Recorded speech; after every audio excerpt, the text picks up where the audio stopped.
Hey, how's it going? I'm Josh from 91 Tech, and today we're going to be taking a look at two of the best budget options when it comes to iPhones, or even smartphones in general. Should you buy the iPhone SE or the iPhone 6s?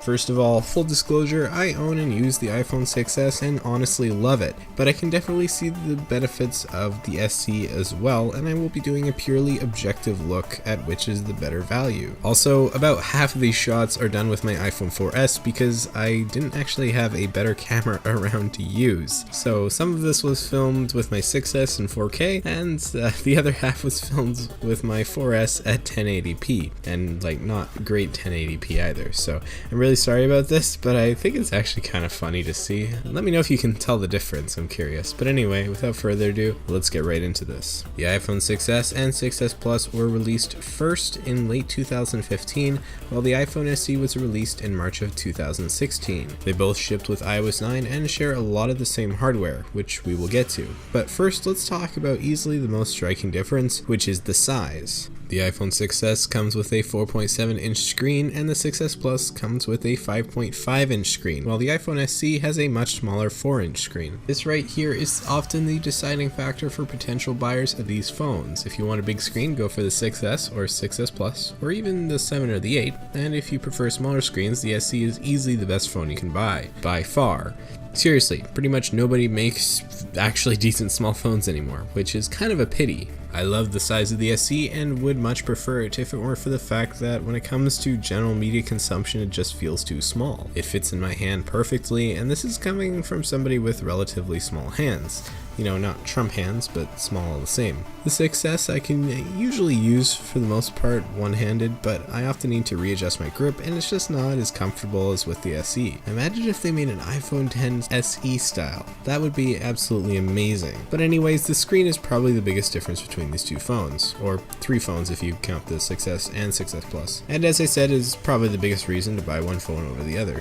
The quality of all the screens are going to be pretty much the same due to the same pixel densities, although the bigger ones of course do have a higher resolution, but I wouldn't worry about that at all. You won't be able to notice, they all look pretty decent for a, IPS panel. The designs are quite a bit different, with the 6s having pretty much the same look as the iPhone 6, except a bit thicker and heavier and much more durable as a result. Sorry for that black thing on the back of my 6s, by the way. It's a magnet so I can stick it to the dash of my car, but anyway, it has an all aluminum build and a curved frame, making it very comfortable to use even for long periods of time. It looks really good in my opinion, but if I had to choose, I'd probably prefer the design of the SE, which is essentially the same style as the iPhone 5 released all the way back in 2012. So while it's definitely not as modern as the 6s when it comes to the design, I wouldn't say it appears out of place in the modern smartphone market and is a testament to Apple's quality design. It also has an aluminum shell, but with a much more boxy shape, if boxy is boxy a word? I don't know, but anyway, it also doesn't have the ugly, well, in my opinion, ugly plastic antenna bands. It has the two glass bands on the top and the bottom of the back. This is what I really like. The Pixel actually does something really similar, but I really do like this design, but that's just a personal choice. Also, the camera on the SE is flush with the rest of the phone, which is nice, as the camera bump on the 6s is a bit annoying at times. But I keep it in a case, so practically speaking, it doesn't really matter much to me. It's gonna lie flat on the table. The 6s is thinner, which I like, but it is also heavier, which is not as great, so it kind of balances out between the two. All in all, both phones look really good, and I have no complaint about either of them. They both have headphone jacks, which is a really nice bonus in this modern era, and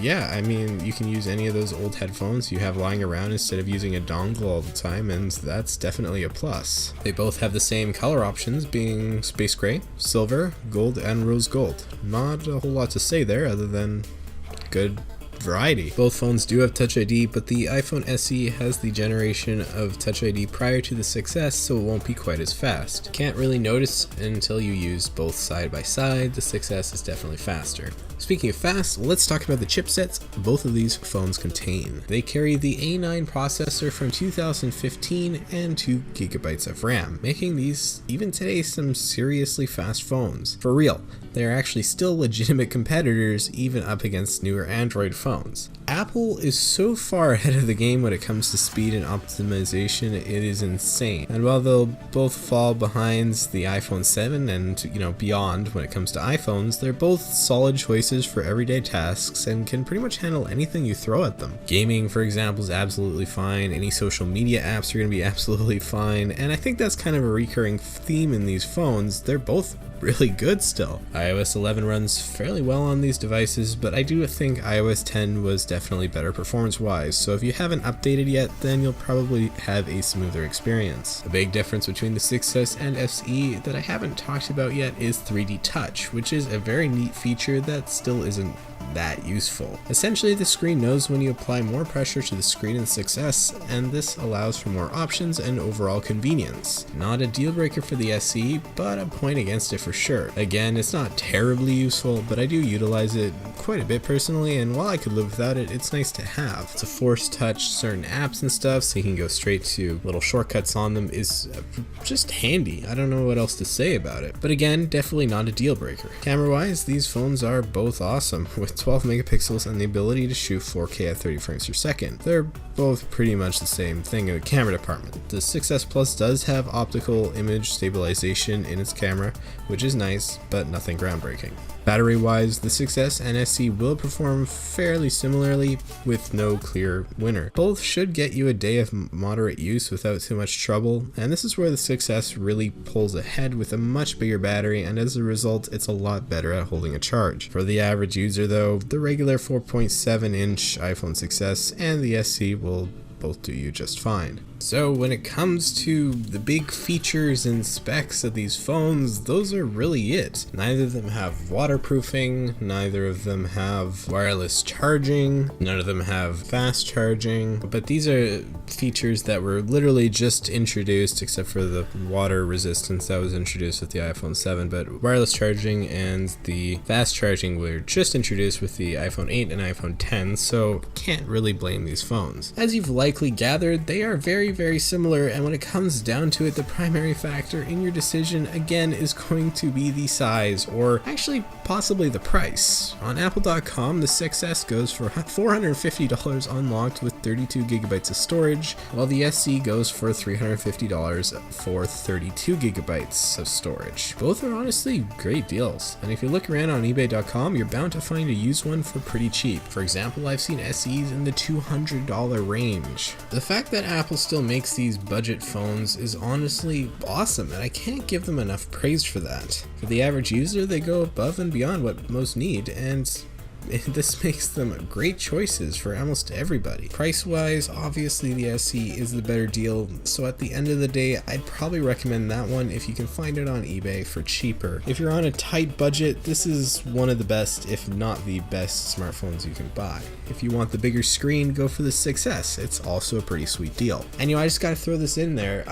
These two phones are honestly probably the best value iPhones right now. I would say there's a few tiers of phones, maybe I should do a video on this, but when it comes to phones that are being fully supported right now, that are going to get all the apps, are going to still have a couple iOS versions coming, the 6S and SE, honestly, in my opinion, are the ones that you should buy if you're looking to upgrade from, say, the iPhone 5. If you're looking for a really cheap budget phone and you for whatever reason can't afford the SE, then I would recommend getting the iPhone 5. While they are stuck at iOS 10, they perform pretty well and are good value. You can get a good condition one for like $80 without too much difficulty looking. Maybe I should do a video on this, because there are two phones I wouldn't really recommend buying anymore.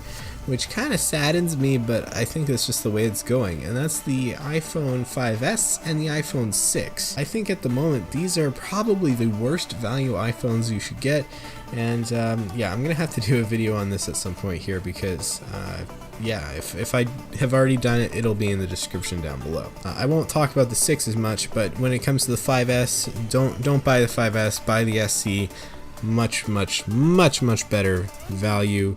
What you're getting for the price is just so worth it. Alright, that about wraps this video up. Thank you so much for watching, I really do appreciate it. Please consider following me at 91.tech on Instagram, as well as liking and subscribing for more content just like this. Which phone do you prefer, and which one's the better value? Thanks again for watching, you guys are all awesome. I'm Josh from 91tech, and I will see you all next time.